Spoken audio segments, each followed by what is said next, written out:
നമസ്കാരം. മെട്രോ മാറ്റിനിയിലേക്ക് സ്വാഗതം. പ്രത്യേകിച്ച് പരിചയപ്പെടുത്തേണ്ട ആവശ്യമില്ലാത്ത മലയാളികളുടെ പ്രിയപ്പെട്ട നടനാണ് ബാല.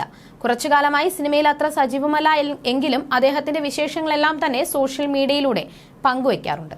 നടന്റെ വിശേഷങ്ങളെല്ലാം തന്നെ വളരെ പെട്ടെന്നാണ് വൈറലായി മാറുന്നത്. ഒരു കാലത്ത് നിരവധി ആരാധകർ ഉണ്ടായിരുന്ന നടന്റെ മികച്ചൊരു തിരിച്ചുവരവിനായി കാത്തിരിക്കുകയാണ് ആരാധകർ.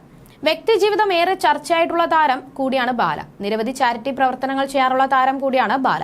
ഇപ്പോഴത്തെ ഒരു അഭിമുഖത്തിൽ കഴിഞ്ഞ കാലങ്ങളിൽ തനിക്കൊപ്പം നിന്ന് മറ്റുള്ളവരെ സഹായിച്ചവരെ കുറിച്ച് പറയുകയാണ് നടൻ. നിരവധി പേർ സഹായിച്ചിട്ടുണ്ടെന്നും നടൻ ടൊവിനോ തോമസ് മുതൽ നടി മമത മോഹൻദാസ് വരെയുള്ള സിനിമാ താരങ്ങൾ താൻ വിളിച്ചപ്പോൾ ഓടിയെത്തിയിട്ടുണ്ടെന്നുമാണ് ബാല പറയുന്നത്. കോവിഡിന്റെ സമയത്ത് ഞാൻ ടൊവിനോയെ വിളിച്ചിരുന്നു. എനിക്ക് വേണ്ടി ഒരു സഹായം ചെയ്യാമോ എന്ന് ചോദിച്ചു. എന്താണ് വേണ്ടതെന്ന് പുള്ളി ചോദിച്ചു. നീയും കൂടി വന്നാൽ നമുക്ക് കുറച്ചുകൂടി സഹായം ചെയ്യാൻ സാധിക്കുമെന്ന് പറഞ്ഞു. വരാമെന്ന് പറഞ്ഞ് ടൊവി വന്നു.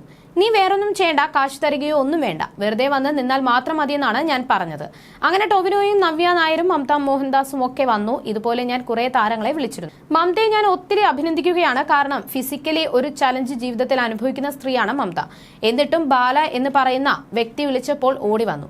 ഞങ്ങളുടെ കൈകൊണ്ട് ഒത്തിരി സഹായിച്ചിട്ടുണ്ട്. അവർ വന്നു, പേഷ്യന്റിന് കാശ് കൊടുത്തു. പിന്നീട് അവരുടെ ജീവിതവും മാറിയിട്ടുണ്ട്.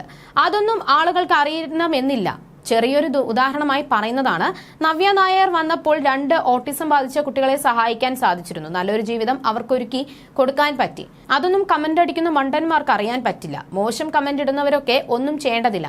വീട്ടിലിരുന്ന് ഭക്ഷണം കഴിച്ച് ഉറങ്ങിക്കോ, ഞങ്ങൾ നല്ല കാര്യങ്ങൾ ചെയ്തോളാം. ഞാൻ രാജാവിനെ പോലെയോ ജീവിക്കുകയുള്ളൂ. അതിലൊരു കോംപ്രമൈസ് ഇല്ല. ഞാൻ അതിന് വാല്യൂ കൊടുക്കുന്നുണ്ട്. എനിക്ക് ദൈവം തന്ന ജീവിതത്തിൽ ഞാൻ അടിച്ചു പൊളിക്കും, സന്തോഷത്തോടെ ജീവിക്കും, എല്ലായ്പ്പോഴും ഹാപ്പിയാണ്. ഒരു വിഷമവുമില്ല. ഓർമ്മകൾ കൊണ്ട് വേദന ഉണ്ടാവും. മകളെ കുറിച്ച് ഓർക്കുമ്പോൾ വിഷമം ഉണ്ടാകാറുണ്ട്.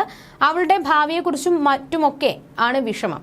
പിന്നെ നമ്മൾ എന്തൊക്കെ പ്ലാൻ ഇട്ടാലും ദൈവത്തിന് വേറൊരു പ്ലാൻ ഉണ്ടാവുമെന്നും ബാല പറയുന്നു. അതേസമയം അമൃതയുമായുള്ള വിവാഹബന്ധം വേർപ്പെടുത്തിയ ശേഷം ഡോക്ടറായ എലിസബത്തിനെയാണ് ബാല വിവാഹം ചെയ്തത്. എന്നാൽ ഇരുവരും ഇപ്പോൾ അത്ര സ്വരച്ചേർച്ചയിലല്ലെന്നാണ് പ്രചാരണം. കുറച്ചു നാളുകളായി ബാലയും എലിസബത്തും വേർപിരിഞ്ഞു എന്ന വാർത്തകളുണ്ടായിരുന്നു. ബാലയുമായി ഒരുമിച്ചല്ല എലിസബത്ത് ഇപ്പോൾ. എന്നാൽ ഇതുവരെയും തന്റെയും ബാലയുടെയും ദാമ്പത്യ ജീവിതത്തിൽ എന്താണ് സംഭവിച്ചതെന്ന് എലിസബത്ത് വെളിപ്പെടുത്തിയിട്ടില്ല. ബാലയോട് പലപ്പോഴായി ആരാധകർ ഇക്കാര്യം ചോദിച്ചുവെങ്കിലും നടനും പ്രതികരിക്കാൻ തയ്യാറായിട്ടില്ല. എലിസബത്ത് തങ്കമാണ്, പ്യുവർ ക്യാരക്ടറാണ്. ഇപ്പോൾ എന്റെ കൂടെ ഇല്ല, ഞാനും അവളുടെ കൂടെ ഇല്ല.